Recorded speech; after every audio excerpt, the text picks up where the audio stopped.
Hello, Amit. Andrew, how are you? Good afternoon. Good, how are you? Very good, thank you. Excellent.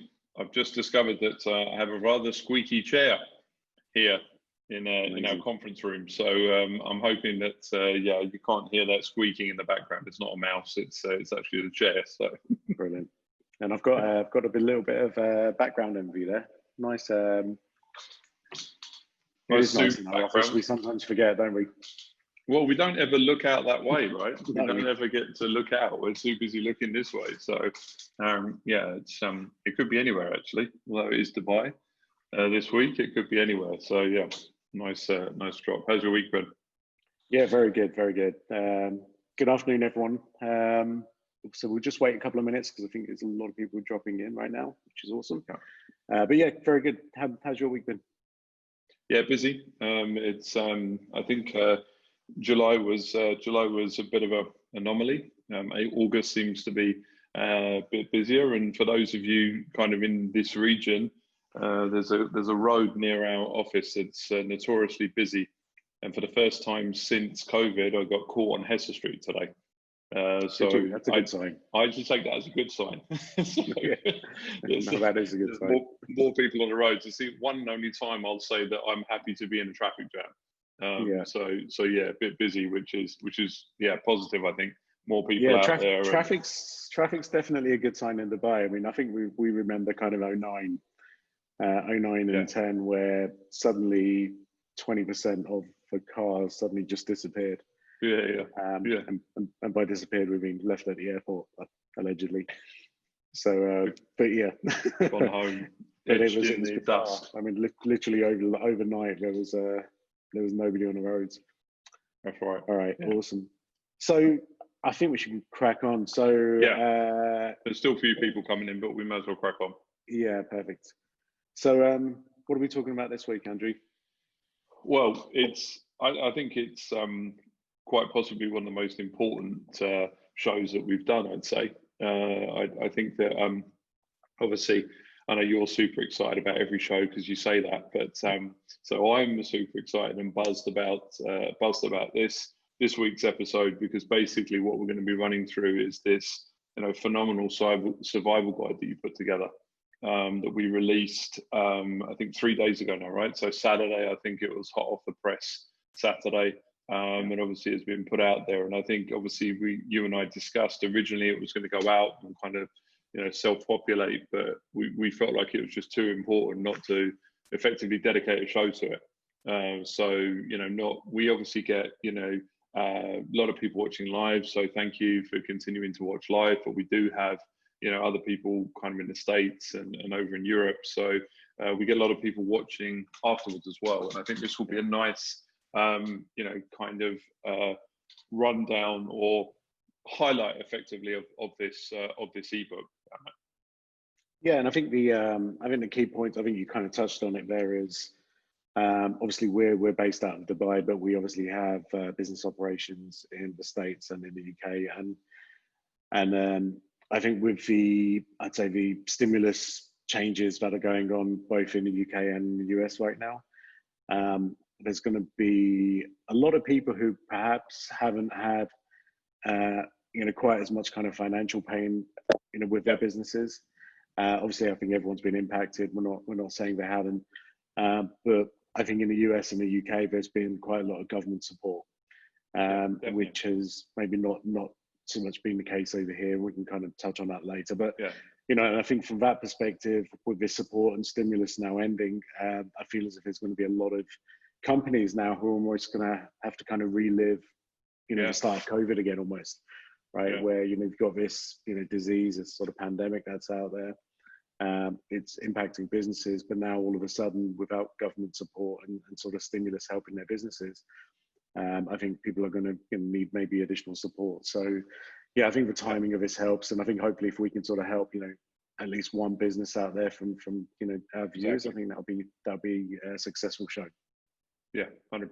Yeah, good. Yeah, that's you're right. And like I said, I mean, I think this if you haven't downloaded the kind of survival guide, please do. So it's pretty much published all over our site, and obviously we've been sharing it across our LinkedIn profiles over the last few days. Actively encourage you to download, and perhaps if it's not relevant to you, please share in your community. Because, like as Amit said, it's quite vast as far as it's effectively our blueprint to being here today.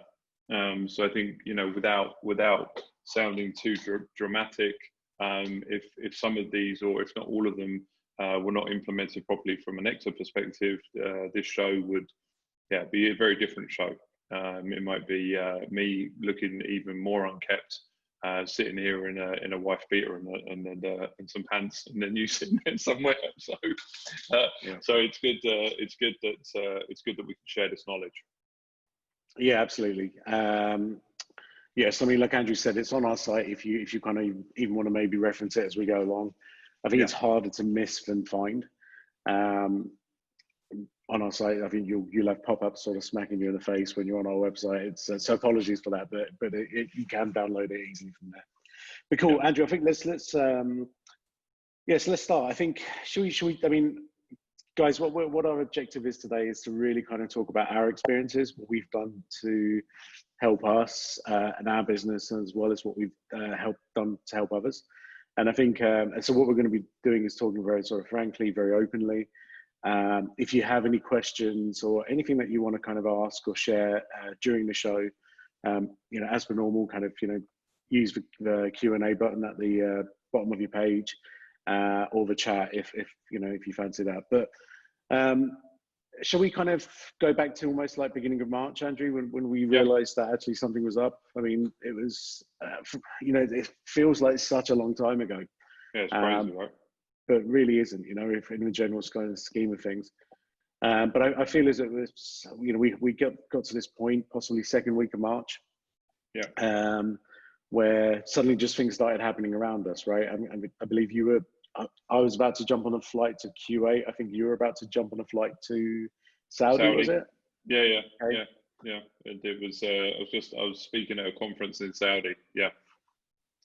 Right, and I think we both sort of had conversations saying, well, do we want to go? Do we not want to go? Yeah. Do we carry on with these trips? Flights were booked, hotels were booked, Exactly, meetings were obviously, you know, whatever we were doing there was all confirmed.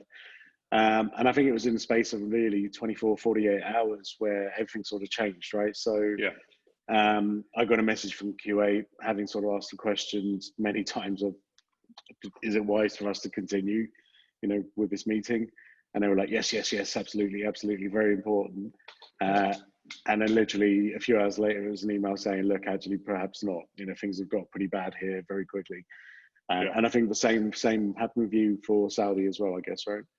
Yeah. So, I mean, it was the event organizers themselves. And then also we've obviously got clients in Saudi. So, you know, speaking to them almost on an hourly basis at that point, trying to understand what was best.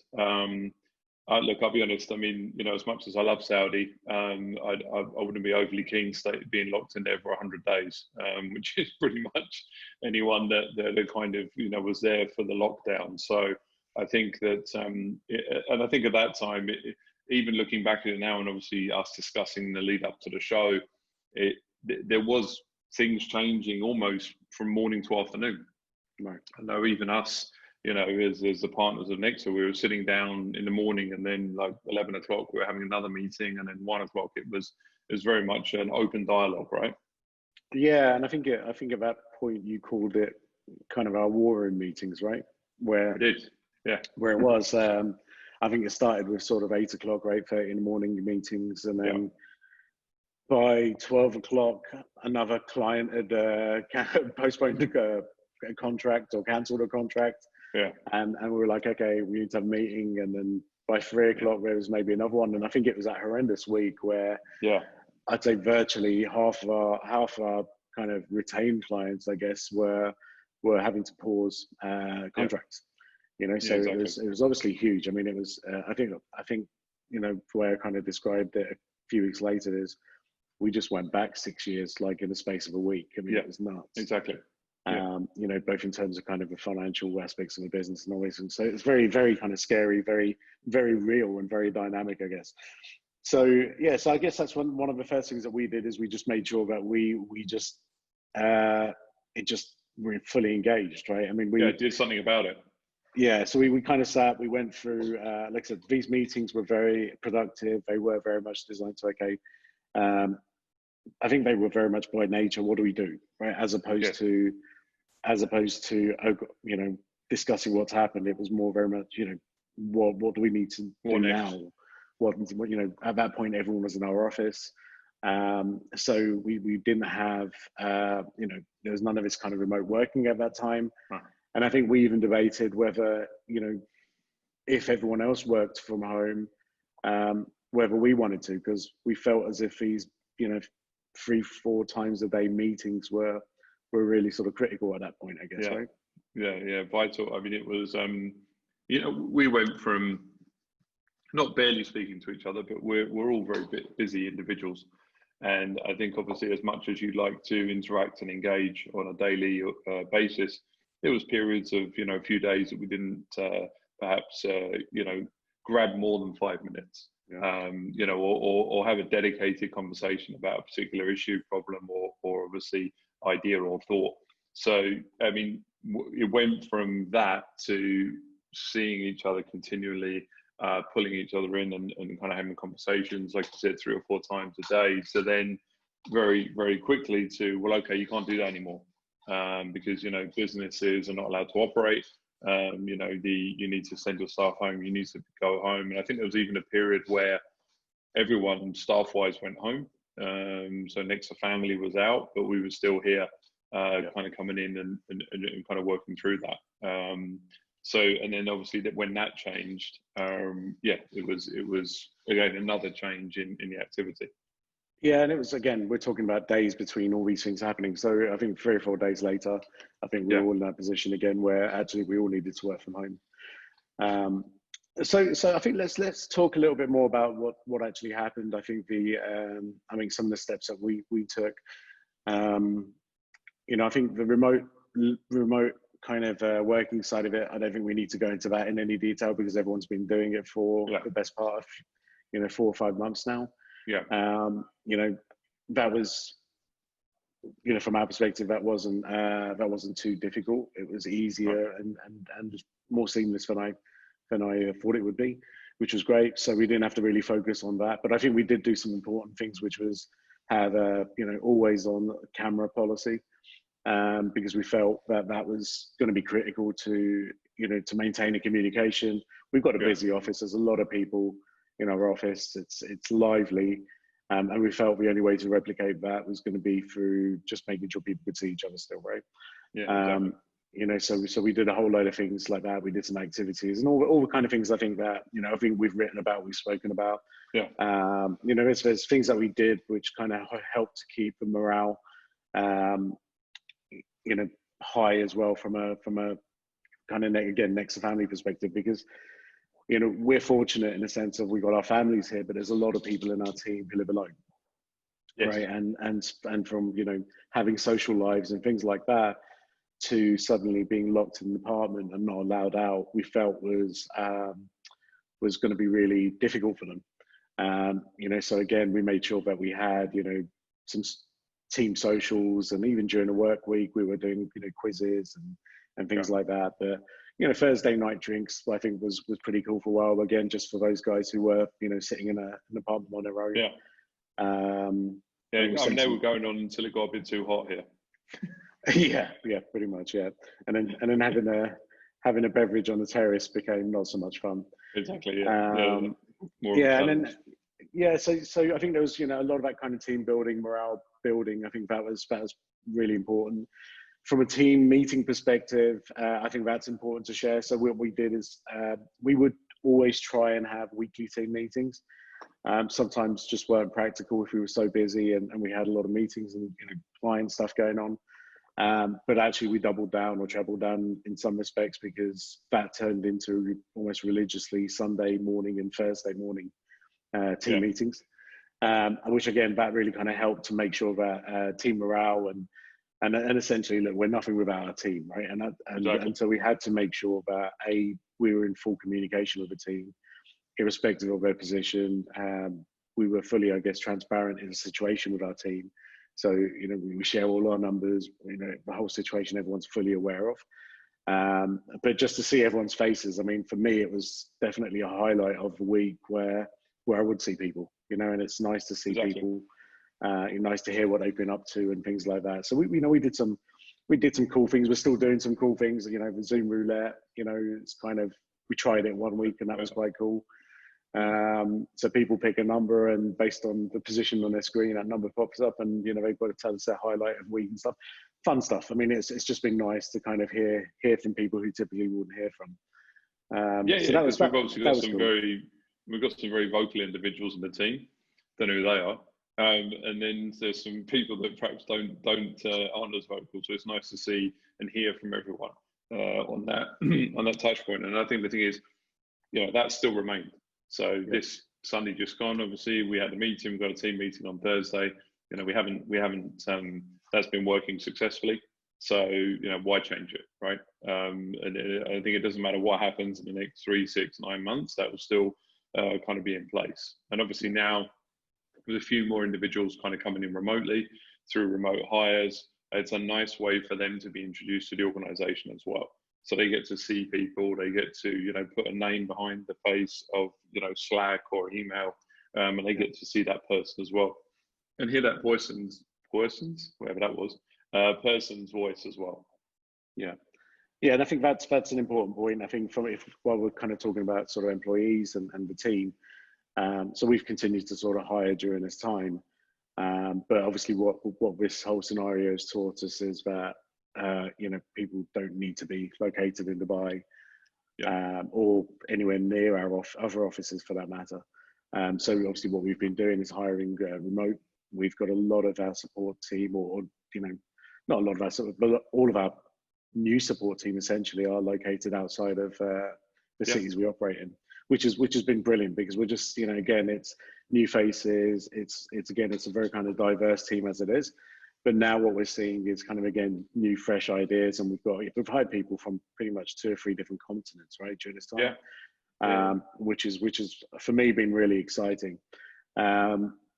Challenges with that, and again, guys, we're going to move on to actual, you know, some of the other business challenges, but from a hiring challenge, from a, you know, when you're hiring remotely, things like onboarding really needs to be considered. So we've got a superstar on our team, which is Samara. And, you know, straight away I said, look, if we are going to hire remotely, we've got to make sure that our remote onboarding is just as good, if not better than what our in-person onboarding is. And Samara, you know, worked out exactly how that was going to happen, a lot of kind of Zoom follow-ups and really kind of making sure that, you know, onboarding buddies were created so that you've got different people in the organization who are kind of helping new people settle in, even if they're located, you know, 10 hours away, right? It doesn't matter. And so that really worked quite well. We've onboarded salespeople since then. Andrew, do you want to talk about that? Because I think that's pretty interesting. Yeah, we've got new salespeople that have joined us, and as part of that onboarding process, obviously they're remote, so we're able to kind of pull them in and onboard them. But it's not always practical to spend the time that we would traditionally spend the time as far as training and building that out. So we've actually built out kind of an LMS, learning management system, that is, you know, videos of ourselves and the rest of the team, really kind of doing that training on video. So it's built out, it's tracked, it's essentially, you know, a really nice way to onboard people. So we found that obviously this way, immediately they can hit the ground running. Traditionally, perhaps, you know, from an onboarding perspective and sales, it's a couple of days and it's a few meetings and it's okay, I'm getting organized and it's learning products. But this way, there's a resource that you can continually go back to, rewatch videos, take notes, ask questions, and then, you know, that interactive session that you have afterwards is kind of a more informed session. Because, you know, you're basically asking the questions of the people that have created the content as well. Yeah, and it's exactly that. It was very much designed to be low production, where we're essentially sitting in front of our laptops, and that's right. And what we're doing is just literally creating short 3 or 4 minute videos, just explaining each service, each product type, how we engage with clients. But yeah, I think that's been a really, really kind of successful piece, and it took all of 3 or 4 days to put together, which I also felt was pretty cool because yeah, and that builds, as each service we got increases, there's another opportunity. There's case studies on there running through. There's clients. There's talking about stories that people obviously sometimes it's a challenge, especially when you're selling, to understand how the next puzzle fits in the piece or the piece fits in the puzzle. So this kind of gives people real ammunition to go out to market. Day 2, day 3. Whereas ordinarily you'd be expecting a good week ramp to understand and a month to get settled in. This allows, look, the guy that's joined us, he's out there, banging the drum already within 2 days, which is fantastic. Yeah, no, it's been awesome. So cool. Look, so Andrew, I think guys, we when we talk about what we've done internally, there's been a million things, and if any of you guys want any more information about some of those kind of internal processes and what we've worked on, we can go into detail on a one-on-one call or something like that. Yeah. But I think, Andrew, let's move on to now that commercial aspect. So I mentioned earlier that essentially in the space of a week, it was about half, 52% of our revenue just dropped off a cliff. Disappeared. And I think that presented incredible challenges, right? So, but I'm quite looking back on it now 4 months on. I'm quite proud of what we've done, and I think one of those aspects comes back to the fact that what we decided to do as a company was just to really act very kind of fast and efficiently with anything new. So the fact that we were having these minimum 1 hour, 1.5 hour daily meetings between the partners, where the 5 of us would get on a call and really just discuss everything openly. Just having that where we were making decisions very, very quickly, I think really kind of helped us. And I think what we'll touch on is, again, a lot of this was just down to, okay, we're learning this today. What do we think? Do we need to implement some change? Do we need to re-strategize? Do we need to work this out? And we'll go into some of the details there because we literally did a lot. But I think one of the kind of big changes, obviously, was the fact that we couldn't, go to meetings and pitch anymore. Yeah. Right? Exactly. I mean, all of that suddenly had to be done online, and I don't think it was anything that we've really kind of taken too seriously previously. And I think, what was your kind of experiences with that pitching side of it, meeting? What did you learn, Andrew? And yeah, I think I remember the first one you did, you weren't too happy with, right? But I mean, what did you learn from that so that moving forward things improved? Yeah, I think obviously from an agency perspective, we're not traditional in the sense that we get involved in too many aggressive pitches. We tend to have discovery meetings, work things out, and then go back and build a formula and strategy for clients. But you still have to pitch it, right? You still have to come up there and pitch up the tent. So I think that immediately, first and foremost, doing it in a kind of online environment is challenging. Especially if you're a bit of an animated character like myself, and you like to move around, so I think that is one thing that I knew immediately that you can't really do. You can be animated on a call, but not anywhere close to this, because obviously it's a much smaller screen and people are focusing. The always on camera is something that I've tried to instill. So even when I'm having a meeting with somebody, even if I make a joke of it, that the camera should be on, because it's very difficult to interact and kind of understand what's happening, because from a sales perspective and a pitch perspective, it's very visually driven. There's body language, you're looking at the way they're sitting, the way they're leaning, you're kind of working out what watch they're wearing. There's a whole host of little triggers that over the years you've just kind of naturally taken as part of that process, right? And when that's taken away from you, it's a challenge, right? So when you can't see the person, you can't see anything, how they look or what they're wearing or even where they are. This is a challenge. And also, I mean, things like, where is your office? Kind of understanding, okay, what office tower you work at, how much that office is, and there's a whole host of other triggers. So when all of this is taken away from you, you have to kind of reevaluate your methodology and your approach.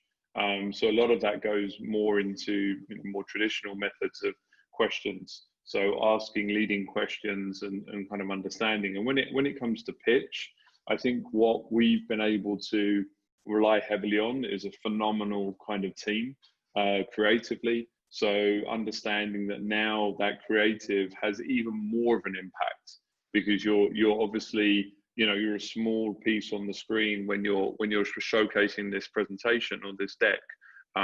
So yeah, it was very uncomfortable. The first pitch I did happened to be probably one of the largest hotel groups in the region, to 15, 16 people. Not one of them had a camera on. You know, and Ravi and the partners was on the call with me, and I got off, and he was like, "How was that?" And I was like, "Oh yeah, I'm not sure."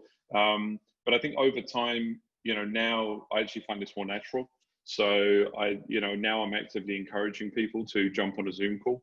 Even now we're open, we're seeing people. I've had a meeting today, for example, but that individual I met today, I have had 5 Zoom calls with him. So this is the first time I'm meeting. So I think that, you know, for me, what I would say, some of the positives on the back of this is that Zoom meetings tend to be more structured because people want to get down to business. So there's still that patter and back and forth and how are you, how's the family? But there's more of a sense of urgency to crack on, right? So I don't feel like I've had a wasted Zoom meeting, if that makes sense. Where in the past, there's been many a time where I've jumped in a car, driven for 35 minutes, had a meeting for 10 minutes, and then jumped back. And then, so I feel like there's definitely an advantage to this now that wasn't there initially, even to the point of, you know, just us as partners. So, you know, that I remember sitting around and saying, look, we've got to try and meet up with each other as much as we can, because how do we operate? How do we continually, not just there? But I think we quickly got over that and realized that actually it's not about, you know, even the distance, it's about consistency. So if you're consistently, you know, have an agenda, you consistently have a time, just building that in is crucial to the success. Okay. And from a commercial perspective, Andrew, do you want to share what we did? Because I think what we realized very quickly is not having that ability to, you know, share proposals and run through proposals, you know, on the first-hand basis. I think that was a challenge. So we also looked at, you know, we looked at actually how we proposed, you know, our process for proposing. And I think that's an important point as well, right? I mean, so we did, first and foremost, we kind of looked at what we had to offer and how we were offering it. And then, you know, taking away that facility to meet with somebody and perhaps discuss the proposal openly with them, or discuss a pitch openly with them, we started to implement a few things. So first of all, we looked at all the proposals and said, well, okay, hold on a minute, we need to refresh these. We need to, you know, make them more kind of visually led, right? So instead of kind of lots of bullets and lots of text, we transform that into a visually led process. So there's a lot more visual aspects to the proposal. So if we were to go through them, then we also started using video. So moving away from emails to videos, sending people a video email, as it were, and explaining it to the point where also using video in screen to describe the proposal. So, you know, the fact is that obviously when you do meet someone, you may talk to them and bounce around, and then you may meet them for a follow-up of the proposal. That just doesn't happen on the online space. So a lot of the proposals now we send out, we have a walkthrough. 2-minute walkthrough, this is what we discussed, this is why we're recommending this. And we've seen a great uptake in that. And interestingly, again, this is all trackable. So this has allowed us to determine who's serious as well. So if you've spent the time and effort building out a proposal, you sent a nice video message. If somebody opens the email, doesn't watch the video, doesn't watch, you know, open the proposal, which we're tracking, you can start to allocate your time and resource better and more effectively. So, you know, we've definitely changed the way that we've done the business from a pitch and proposal perspective, and that has helped us out. But even things like the meeting links, so sending people meeting links for Zoom calls, I almost felt, I don't know, prior to COVID, it felt a bit impersonal, but now it just feels practical. So, you know, that's probably, you know, integrated with Zoom straight away. You send one person an invitation and then you can meet them straight away. That's definitely, again, allowed I think the organization to allocate your time more effectively, to kind of meet individuals and give them on their own time zone. So instead of back and forth, which you may have done before, now you're obviously sending them a link. Yeah, Andrew, one of the things we spoke about in a book is in ebook is price wars, right? So, Yeah. and I think one of the, we kind of look at, we look at what's kind of going on, and obviously, people like ourselves were kind of struggling. They've lost a lot of business. They have to obviously try and recoup that in form of new business. So I think one of the things that we kind of predicted very early on, and this doesn't make us anywhere near as intelligent as that sounds, but we just knew that price was going to come under pressure, right? Yeah. So we just knew that, right, this is going to be a potential challenge, because if suddenly now we're faced in a price war, we've got 400 competitors or so. Something, I read something the other day that there's 400 agencies like ours, for example, in a relatively small city. Now, the second people start competing on price, I mean, you can literally, it's just a game that we just don't want to play, right? Yeah. And so what was your kind of approach to that? Just double our price on everything. So anything that was before, 100% on top. Yeah. No. I think the thing is that what I would say is that very early on, the discussion was around longevity and the fact that we'd get through this. So I think that with that as the target, and we're going to get through this, we have to be conscious about the type of business that we pull on board, during this time. So, I think I wrote something about value perception or a few weeks ago, but it's a very dangerous thing. And as soon as you start to, slash pricing, devalue what you offer, you tend to attract, perhaps the wrong fit clients. And then what happens is, obviously, when you come out the other side of obviously a difficult situation, you're then effectively saddled with clients that may not necessarily be the right fit for your organization. So I think with that in mind, as far as the kind of thought that we're going to get through this and we're going to continue, so we need to be thinking about what we're bringing on board. We were still very selective. We didn't move on pricing. In some areas, we added more value to the service offering, I'd say. And in that case, some of our pricing increased, where we were offering a different type of value to that particular service offering. So I think that that has helped us as well, because I think there's a confidence associated to that. We're confident in our pricing. We're confident in the offering that we have and how we're helping organizations. So I think that was important. Yeah, look, I think it really helps us that we were here, 2009 again, to refer back to that. Exactly. We've seen this before. Exactly. And I think, I was very kind of adamant. I know we had, a few meetings where you guys were looking at me as if, I was talking crazy.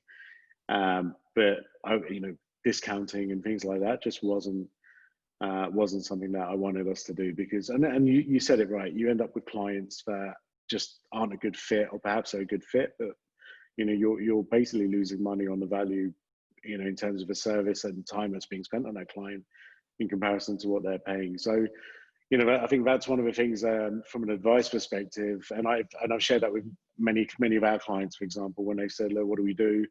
Price is under pressure. We need sales. And I said, look, hold firm. I was like, you've got to hold firm. You've got to, if your entire proposition is as strong as it should be, irrespective of how competitive your industry is or not, hold firm in your pricing and don't sort of discount. I've just noticed, actually, our queen of discounting, Shams, is watching us today. So yeah, amazing. Shams was one exception to that rule, so I'm going to give her a special shout out today. But essentially, I mean, that was the key, right? It was a case of standing firm and saying, look, this is our price, but what you're going to get is, a company that knows what they're doing. And what I also felt, and I think this is a really important point, is companies at this time don't also want to take risk.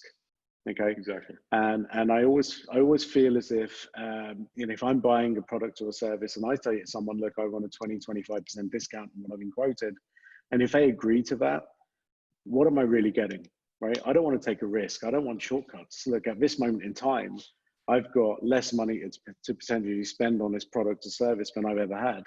I've got to make sure it works, right? So if I am getting a company who's very willing to kind of, say, hey, here's a highly discounted, product or service, I kind of will almost go the other way and say, okay, well, who is that company that isn't going to give me that? Because what I don't want, if they can give me a 25% discount, that means they're going to potentially take shortcuts on my work, right? And I do, No, go on. No, and it does, and that would just make me nervous as a purchaser, I guess is what I was trying to say. Yeah, I mean, I think it's important as well, though, to say that we've maintained that line throughout our business operation. So this isn't something that magically we said, okay, this is what we're going to do. We've never had a soup mentality. So there's never been this, environment which is prevalent in this region, especially where it's like, this is a price. Well, okay, what's your last price, right? So we've never engaged in that kind of behavior anyway. So I think to even remotely consider it would be dangerous anyway, because actually we're just not used to playing in that space. And kind of other organizations that are used to playing in that space, sell that way, and obviously we're probably more successful at it.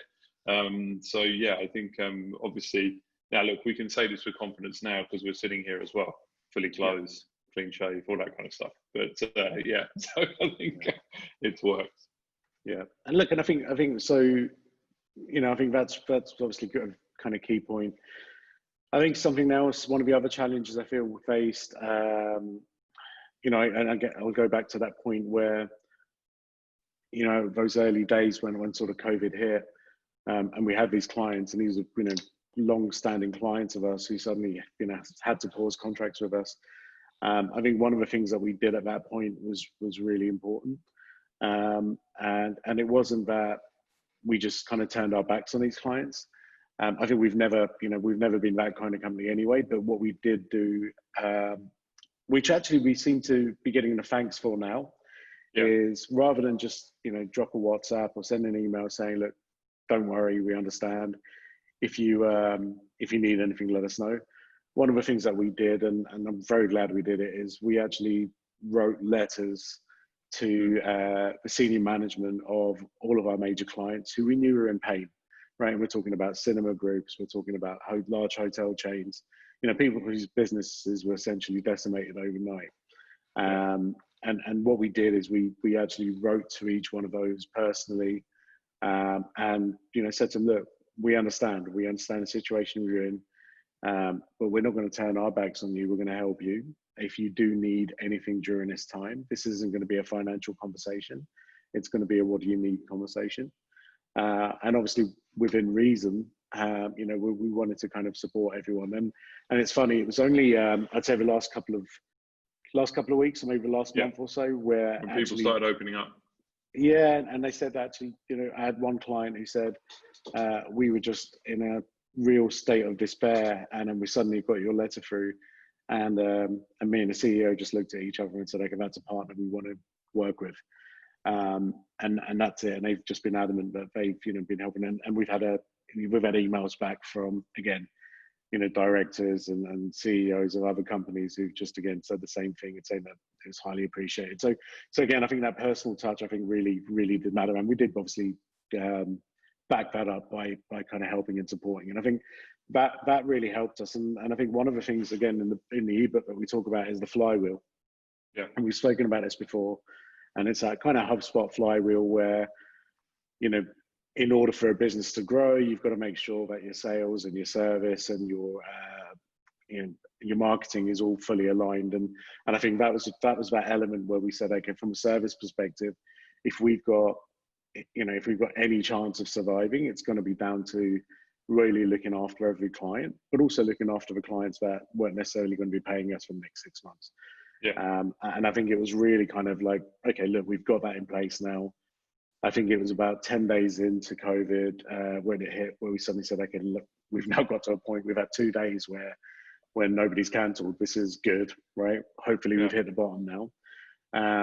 But essentially that was really, I think, what sort of kick-started it. And then from that perspective, we started looking at all the different aspects of the flywheel. So we've spoken about what we did from a sales perspective, which was relook at our entire sales process with proposals, the videos, what Andrew spoke about. I think that was really key. So we had two elements of the flywheel which are functioning pretty well, and the last piece was marketing, I guess, right? Where we had a slight problem because we, stopped spending money on marketing.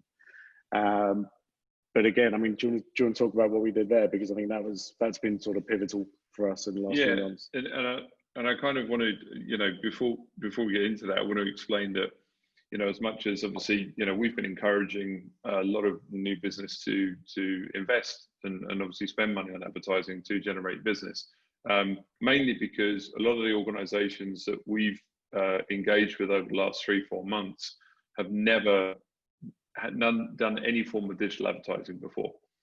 These are larger multinational companies that have relied on things like events, conferences, traditional partners, and a lot of their partners are not set up to generate business, in a digital sense. So I think the thing is, we obviously switched off our kind of activity from a digital spend perspective because we had somewhat of a kind of plan B, as it were. And that plan B wasn't something that happened overnight. It was something that happened, 7 years ago when we first started working with HubSpot and started building content and actually generating content on the back of our services. So, what we did is we doubled down on content, but then also we probably increased our vocal awareness by about 1,000%. So we've probably been guilty of an organization in the past of head down, crack on with it, let's just do some work. We've never really shout about Nexa, as crazy as that sounds, right? So, we, to the point where, now is people saying, where have you guys come from? Like, I mean, what's going on? You're kind of everywhere, right? And essentially we were just so focused on, from a client perspective, that a lot of that energy and effort went to market their activity as opposed to ours. So what we did is we looked at, what we were doing, which was pretty much nothing. And then we activated, various aspects of that. So one, first and foremost, was right from a social perspective. Let's jump on our social. Let's start creating some, incredible content that we usually create and exclusively look at for clients. Let's do it for ourselves. So let's treat Nexa as a client from a marketing perspective. So that meant, firing up the socials, Facebook, Instagram, Twitter. That meant aggressively going after LinkedIn because LinkedIn still has the highest organic reach. So that meant, each person in the organization being more active and the organization being active as Nexa on LinkedIn as well. And then obviously it was about producing content. So we've got kind of dedicated full-time writers now that are writing blogs. I think we're producing four or five a day, I think, at the moment, right, Amit? Something close to that. Again, all helpful based content. So not nothing hidden. You want to build out, a successful Instagram advertising program. This is what you need to do, right? You want to fire up a decent LinkedIn profile. This is what you need to do. So practical advice that can help people. And that's really been the stable of what we offer. So essentially it was about publicly and very loudly shouting about Nexa and how we could potentially help you, but more in an informative and advisory capacity, not in the sales capacity. So in all honesty, we started this show, Amit, on the back of, we fancy doing a show to help people. Let's keep it a show. Let's sometimes have guests. Let's sometimes bounce through different ideas. But there was never anything salesy on the back of it. You want to reach out to us? Reach out to us. Fantastic. I mean, we did a webinar last week with Creative Zone, and on the back of that, a few people reached out to me. I've jumped on this week, had a discovery Zoom call, and that's it. Just, hey, listen, I want to bounce around some ideas. Cool, great. Yeah. That was it. So I think it was kind of twofold, right? So for the first time ever, actively looking at ourselves as if we were a client, and then marketing ourselves, right, and getting it out there. Yeah, and I think the backbone to all of that was just content, because I think we spoke about this a couple of weeks back in the LinkedIn show. And I think what triggered this is Andrew started to generate a lot of sort of content on LinkedIn. He was, a lot of videos, and he was getting some ridiculous engagement. And I kind of looked at it and said, he's sharing other people's content here. He needs to share our content. So literally, I was just annoyed. so I basically said, right, I'm going to create content that Andrew can share, which is, Nexa content, which is on our website, and he's getting this great engagement. Let's kind of let's see what happens with this engagement if it comes back onto our site, and that's where it kind of started. And the team obviously contributed in terms of creating content. What we've done, I mean, just to give you guys a heads up, is we've now hired multiple content writers from Nexa and our clients during this whole process, because we've always known that the content that we've had on our website is essentially a magnet for quality traffic. We generate leads for fun almost, but there's a whole process behind that, and it's all centered around content. And what's happened is, I think COVID has really opened our eyes to the power of it, because when we stop spending money on any form of advertising, bearing in mind we're at a lot of events, we do a lot of things like that, but all of a sudden that stops. We just basically put that money into creating more content. And like Andrew said, I think last month we published about 85 new articles, but again, all original content, all helpful content. And our website traffic in the last 3 months has nearly trebled, and I think that's the impact of this stuff. So, again, if we throw back into sort of advice for others, you don't need a fancy website. You don't need, fancy, production equipment, any of that kind of stuff. I think as long as you're genuine, as long as you're trying to help people, and the platforms to share this content are there, right? So from a LinkedIn perspective and other platforms, once you have content, be kind of confident enough to go and share that content. Make sure you get out there, add your own kind of thoughts and opinions to it. So in the early days of COVID, it was me writing the content, then the team started to contribute as well, which was really good, because it just meant that more content was being created. But what we did is we kind of trained everyone, said, look, when you're sharing content, add your own piece, add your own kind of thoughts to this content. Yeah, exactly. So get your own personalities to sort of come out in this, and so honestly, like I said, don't need a fancy website. As long as you've got the ability to add a blog or some articles onto your website, do that. And if not, if you don't know how to get started with that kind of content, or where to get started with articles, well, funny enough, that's one of the articles we've written, is how to get started. Just remembered as I was saying that, but we've got an article on that. But the point is, that's what it is. It's like, okay, look, we know people don't know where to get started. That's right. I've seen some of the questions come in, and but actually it's not difficult to get started. I think the hardest part of getting started is getting started, right? Because once you do, just go for it and try something, and as long as you do it with the right kind of mindset, I think it works. Well, I mean, give yourself a chance of success. The consistency element is a big thing, and it's actually probably what we're going to touch upon in next week's show, when we've got old Professor James Pikeway who's going to be joining us next week for next week's show. But he is a content machine, and he has been for the last, he was podcasting the radio show that he was producing 10, 11, 12 years ago, even before ARN were producing podcasts. And it was only a conversation with one of the morning producers that he was getting more people downloading the podcast than people were listening to the breakfast show. So it was kind of, he's a big believer in that consistency.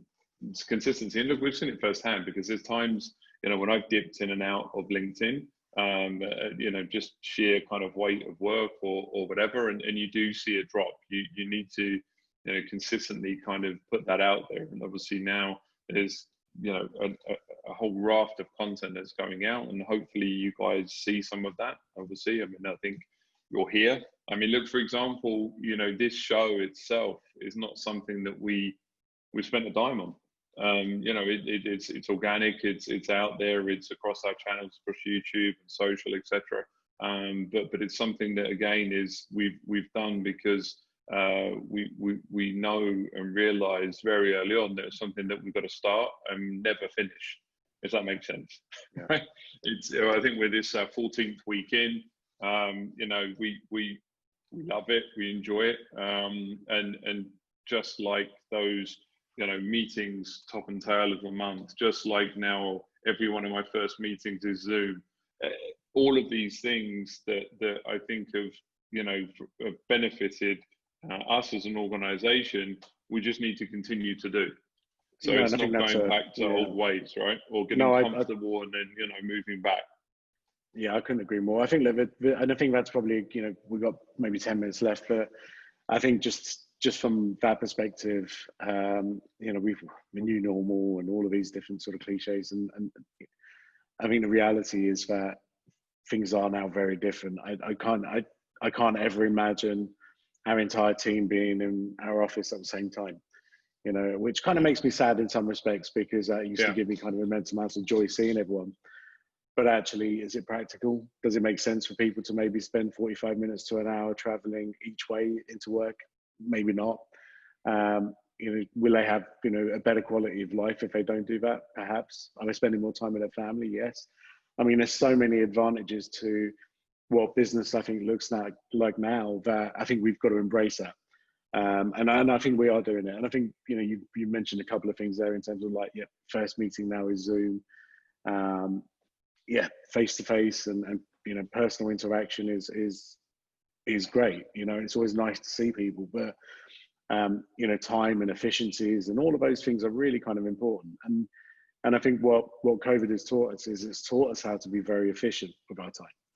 You know, even today I've got 8 meetings aside from this webinar, right? The show today. It just wouldn't be possible 5 months ago, right? I mean, I'd maybe be able to have one meeting before and one meeting after, but that would be it. Whereas now I'm being able to squeeze in more time for meetings are maybe 15 minutes, 20 minutes. Great. You know, you don't feel obliged because you spent an hour traveling to see somebody that, you know, you need to spend an hour with them. I mean, you know, that kind of craziness, like, okay, let's have you know, you have a coffee, even though it's really about 5 minutes worth of conversation you're going to have. I mean, you know, it's just those things that we've I guess eliminated, but they're so important for not just our business, but I think every business kind of moving forward. And obviously that impacts retailers and businesses like that in a very different way. But, you know, I think if your business is one of those businesses that you can reshape it, you know, and if there's certain things, you know, I'm very conscious of some of those old habits kind of creeping back in, because I just don't want it to go back to what it was. I really don't.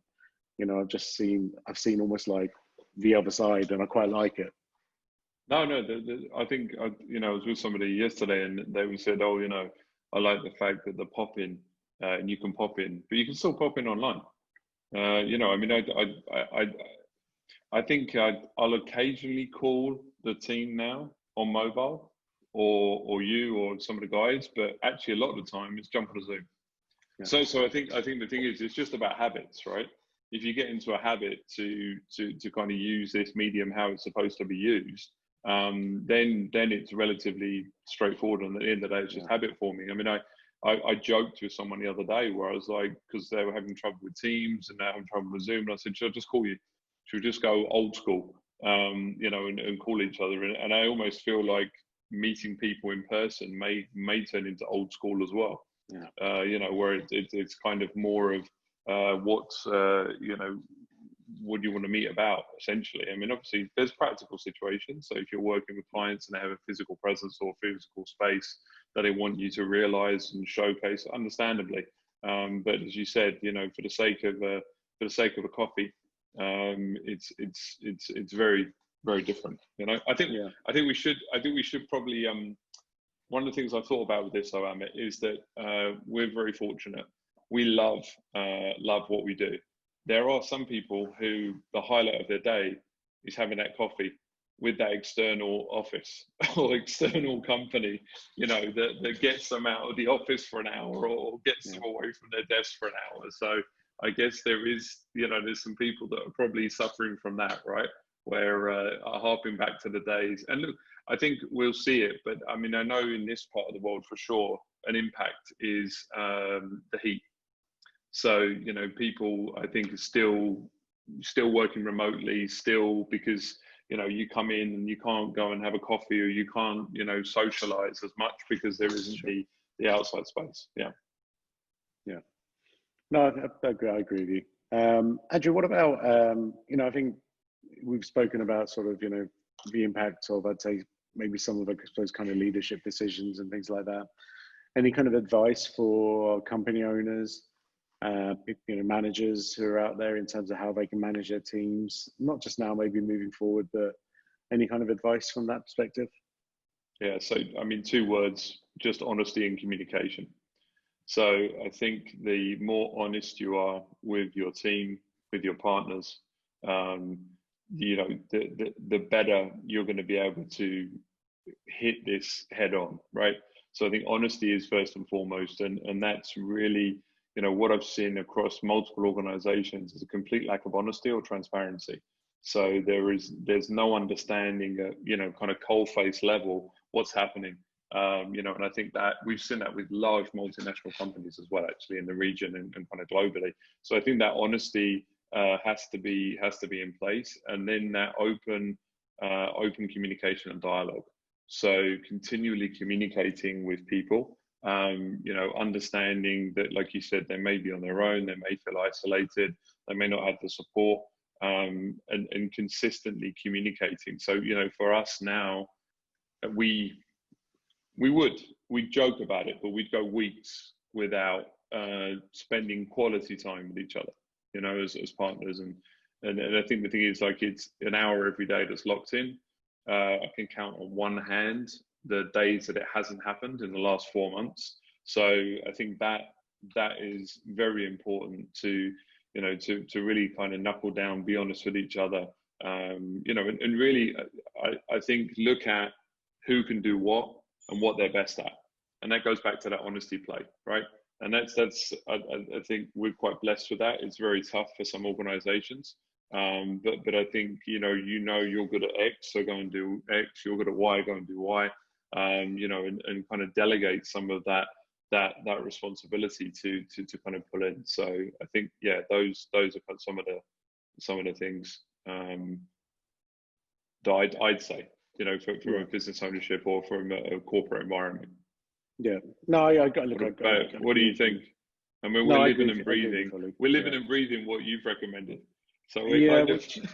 Yeah, it's funny because, look, we're not out of this yet, right? I mean, that's a reality. We still, second wave, third waves. I mean, there's so much going on around us. July was weird. July was very weird from a sales perspective, from a client perspective. Yeah. And I think we're going to see that, right? We're going to see different kind of business waves as well, right? It's not just about, COVID waves. Yeah. People, it's hugely uncertain, and I think that's, that makes it more challenging. But I think in the same respect, I think being able to make very fast decisions. I mean, for me right now, and again, you've heard me say this a million times now, but I think speed is just critical. So whatever we do across the whole entire organization just has to be quick, right? So from fast decisions to onboarding clients quickly, to getting results for clients quickly, hiring people quickly, firing people. I mean, like, whatever it is, we're just going to be fast, and I think that's really, if I kind of again look at it the next maybe 4 to 6 months, knowing that there's an impending recession out there that's going to happen, this is the only thing that's going to get us through. And I feel as if even inside of your organizations, if you see different bottlenecks, you have to get rid of them.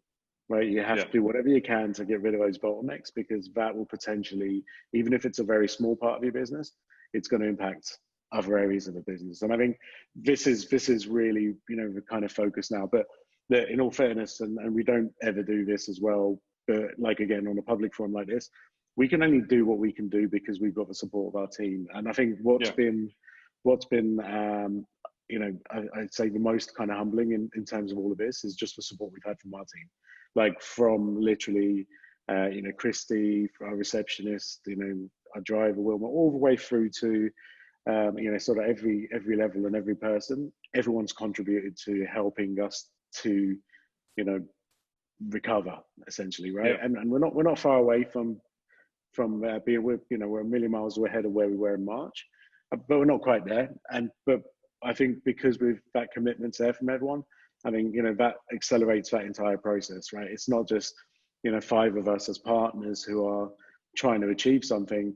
You know, we've got the support of 55 others trying to do the same. And I think that is, that's, you know, that's just been phenomenal. And again, you know, we talk about, okay, things that perhaps I've suggested or we've implemented.